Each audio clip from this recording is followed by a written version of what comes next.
tsy mahavita fiainatsika fa tsy jeso ihany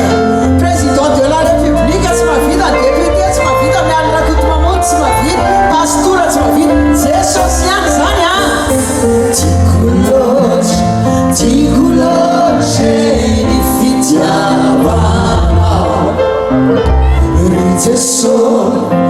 mamiloatra ny oanilanao lavitsiny anilay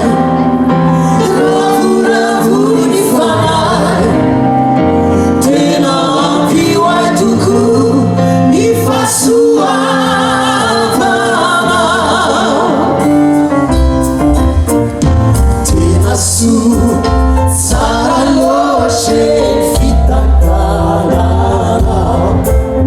ny fiainanay matony voce minotaianao na nisetra mahamay